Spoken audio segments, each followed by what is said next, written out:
Bonjour, c'est Catherine Ney, bienvenue dans mon podcast Inséparables. Puis je voudrais dire à Cécilia et à Judith... Ma vie, je ne la regrette pas du tout. Mais elles sont très belles toutes les deux, sur le perron de l'Élysée. C'est un honneur d'être la femme du président de la République française. Vive la République et vive la France. C'est pas un spécialiste de la félicitation conjugale. Pourquoi voulez-vous qu'à 67 ans, je commence une carrière de dictateur? J'aime faire plaisir, je n'aime pas faire de la peine. Dans ce nouvel épisode, le général de Gaulle va avoir 75 ans.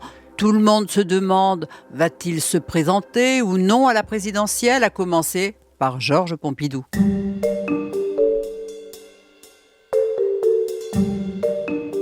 Je dirais jusqu'en 65, c'est la lune de miel. Voilà.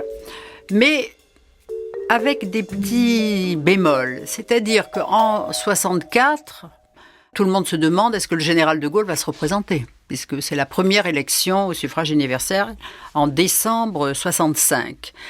Le général s'est interrogé.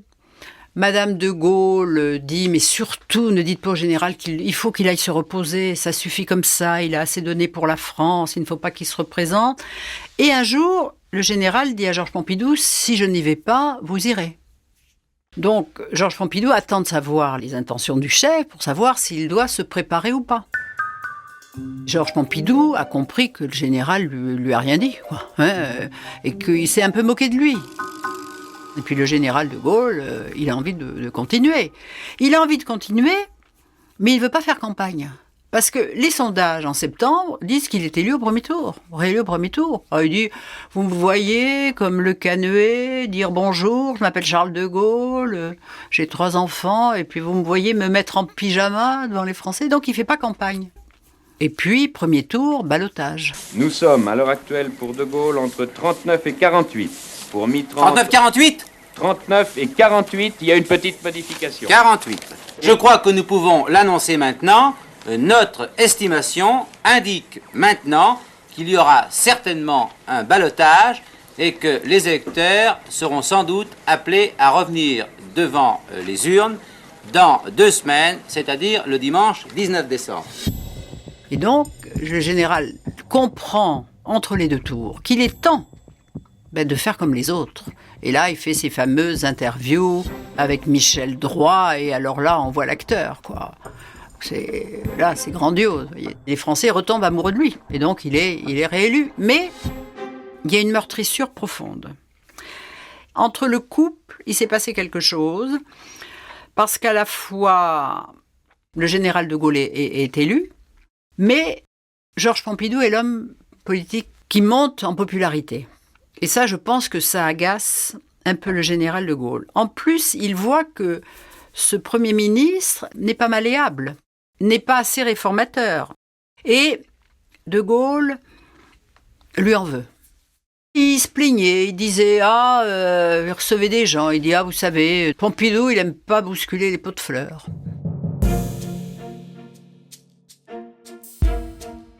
On arrive en 68, que personne n'a vu venir. L'objet de cette explosion, vous avez entendu une autre explosion, là je pense une 3e maintenant, qui se propage maintenant tout au long de cette barricade, tandis que les forces de police lancent des grenades lacrymogènes, obligeant ainsi les étudiants à reculer. Nous-mêmes, nous sommes obligés de reculer maintenant. De Gaulle se dit, si les jeunes manifestent, c'est parce que Pompidou n'a pas voulu faire la réforme de l'université que je le lui demandais. Voilà. Or, Pompidou, lui, il se dit, après, lorsque la CGT récupère les choses et fait sortir les ouvriers, lui dit, si j'avais pu mettre un terme au blocage des salaires, ça ne serait pas arrivé. Mais ce qui est absolument incroyable dans ce mois de mai, c'est que pendant 15 jours, l'exécutif n'était pas ensemble. C'est-à-dire que le début du mois de mai, Georges Pompidou devait aller en Afghanistan et en Iran. Pour montrer qu'il ne craint rien, il s'en va. Ça veut dire que pendant 11-12 jours, vous savez, les communications n'étaient pas à l'époque ce qu'elles sont aujourd'hui. Donc pendant ces 15 jours, il a une fois au téléphone le général par jour, vous voyez. quand Georges Pompidou revient en France, il dit « Mais écoutez, mon général, je vais vous arranger ça, on va réouvrir la Sorbonne, ce sera plus fermé, ça va aller mieux. » Et le général dit « Bon, il le laisse faire et part en Roumanie. » Georges Pompidou dit au général « On va essayer quelque chose, on va essayer les accords de Grenelle. » La délégation patronale vient de conclure avec les confédérations syndicales représentatives un accord sans précédent par son ampleur. C'est en pleine conscience de l'extrême gravité d'une crise qui menaçait la vie de chaque famille française et risquait de détruire l'économie du pays que la délégation patronale a abordé cette négociation. Donc, il y a eu une réunion et tout ce qu'a demandé la CGT pratiquement, l'augmentation des salaires, enfin, ça veut dire on lâchait les vannes, quoi. C'était quoi qu'il en coûte. C'était le premier quoi qu'il en coûte. Et ça aurait dû marcher. Mais les ouvriers ne veulent pas reprendre le travail. Donc, là, tout est fichu. Et là, il y a eu un moment où il y a eu une panique. Et le téléphone à Georges Pompidou, et il me dit « Écoutez, je suis fatigué, j'arrive plus à réfléchir, je pars me reposer à Colombey, puis je reviens demain pour le conseil. » Et puis il lui dit « Je vous embrasse », ce qui n'était pas le genre du général. Ce qui alerte un peu Georges Pompidou. Et il est parti, on le sait, avec 2 hélicoptères. Ce qui a fait très peur au général, c'est que Madame de Gaulle partait faire ses courses à l'arrière, et elle était à l'arrière de la voiture avec son chauffeur à l'avant. Et à un feu rouge, un type avait baissé la vitre et l'avait insulté. Et là, le général était très affecté. Il dit « Si on en est là, je ne tiens plus rien, quoi. » Le général de Gaulle se reprend et fait savoir à Georges Pompidou qu'il sera là le lendemain, venez me voir. Et là, Georges Pompidou lui dit « Mon général, il n'y a qu'une chose à faire, il faut dissoudre l'Assemblée nationale, appeler au peuple à la dissolution et appeler les gens à voter. » Voilà. Et c'est ce que fait le général avec ses fameuses allocutions à la radio, aussitôt suivies de la manif aux Champs-Élysées. Nous venons de vivre un instant prodigieux. Le peuple de Paris a remonté les Champs-Élysées, toutes classes mêlées, avec les élus de la nation, avec les ministres de la République, André Malraux en tête. À l'heure où je vous parle, le défilé n'est sans doute pas fini. Il y avait 1 million de personnes qui sont accourues en disant De Gaulle n'est pas seul. Et puis à l'Assemblée nationale, tous les élus, l'opposition est partie pour aller se faire réélire. Vous voyez, donc c'est le général a repris la main grâce à Georges Pompidou. 68, Georges Pompidou est fatigué. Après, il est épuisé et De Gaulle lui dit « Vous allez continuer à Matignon ». Et Georges Pompidou lui dit « Là, je ne peux plus, là. J'ai besoin de me reposer. »« Ah non, vous allez rester. »« Non, mon général, je vais réfléchir. » Et le général lui dit « Oui, mais je veux votre réponse vite. » Et il réfléchit. Et il a envie de partir, mais il est comme De Gaulle, il ne veut pas quitter le pouvoir finalement. Et les amis lui disent « Mais Georges, après tout ce que vous avez fait, c'était vous qui étiez, d'ailleurs vous êtes le héros, vous n'avez qu'à voir, c'est vous qui êtes populaire, il faut dire oui au général. » Et après avoir tergiversé, il appelle Bernard Tricot, le secrétaire général, il dit « Dites au général que je rempile. » Bernard Tricot lui dit « C'est trop tard. » Il a nommé M. Couve de Meurville. Et là, Georges Pompidou a dit « Là... Voilà, ce jour-là, j'ai perdu une 2e fois mon père, parce que c'était vraiment la cassure.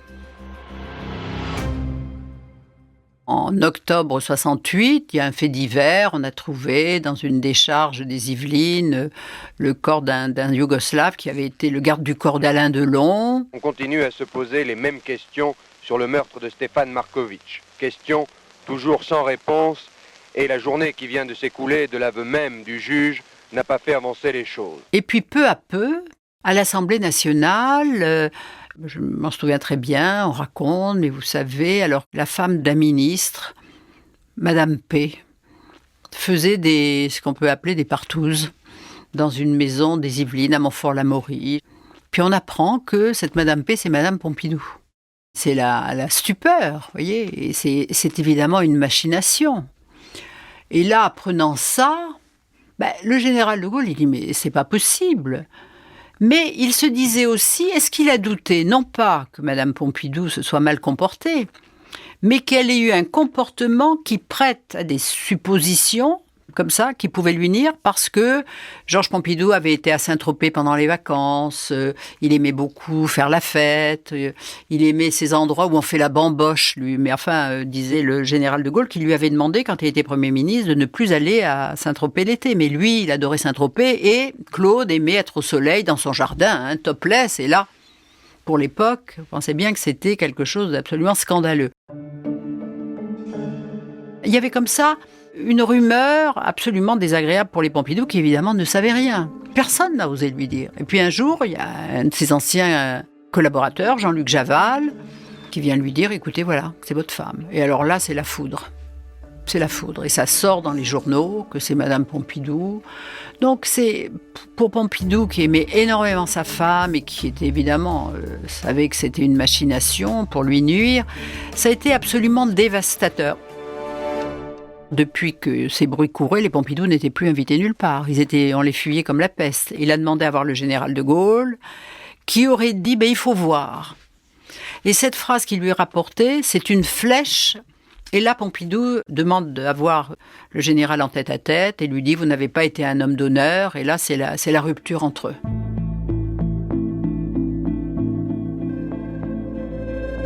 En janvier 69, le couple Pompidou se sent couvert d'opprobre et part en voyage en Italie, où il est reçu par les autorités politiques, et les journaux à sensation ont fait grand cas de cette histoire. Et le soir, il est dans un hôtel où les journaux viennent lui dire voilà, est-ce que vous seriez candidat ? Il dit, mais je n'ai pas de passé politique et si Dieu le veut, si c'est mon destin, j'aurai un avenir. Enfin, il dit une phrase, mais d'une banalité où il n'engage à rien. Mais les journaux, l'AFP fait une déclaration, mais vraiment comme si c'était une déclaration de candidature. Alors, le général de Gaulle est absolument assommé par cette déclaration qui n'en était pas une, qui a été déformée en réalité. Et donc, 15 jours après, pour montrer qu'il est au pouvoir, il dit « mais moi, il lance cette histoire de référendum à laquelle les Français ne prennent que Pouic ». Même Malraux, qui était le grand ami de Pompidou, va le voir. Il lui dit « Georges, dites que de toute façon, vous ne serez pas candidat, même si le général est battu. Alors, vous n'allez pas me demander des choses pareilles. » Et donc, Pompidou, au lieu d'être discret, va à Genève et à la télévision de Genève remet le couvert et dit que s'il fallait, il serait candidat de la République. Vous savez, et donc là, la rupture était définitive. Si d'aventure vous passez par Colombey-les-Deux-Églises, vous ne verrez sans doute pas le général de Gaulle. Il vit désormais enfermé à double tour dans sa propriété de la Boisserie. Pour l'heure, il refuse même tout contact avec l'extérieur. En fait, il agit comme s'il avait voulu tracer un trait sur tout ce qui pourrait rappeler l'Élysée, le référendum, etc.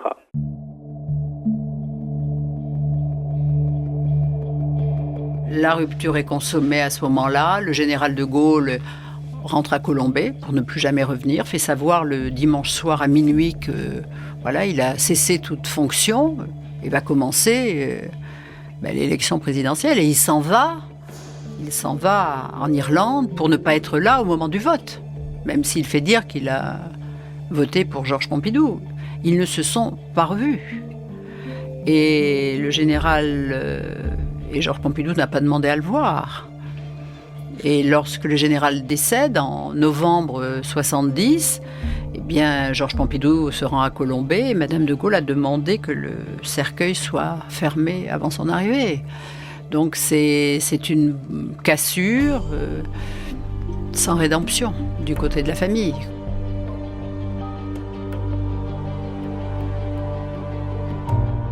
Vous savez, quand deux hommes travaillent ensemble mais ne sont pas de la même génération, mais le plus âgé, même le plus illustre, prend ombrage de la montée de l'autre. Et donc, c'est l'histoire des successions, ça arrive dans les familles, des pères avec leurs fils, du général avec Georges Pompidou, qui était un peu son fils politique.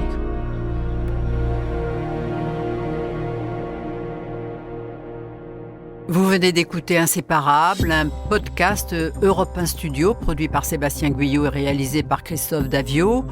Si vous avez aimé, n'hésitez pas à vous abonner, cela vous permettra de suivre les prochains épisodes. À très bientôt donc, d'ici là, comme on le dit désormais, prenez bien soin de vous.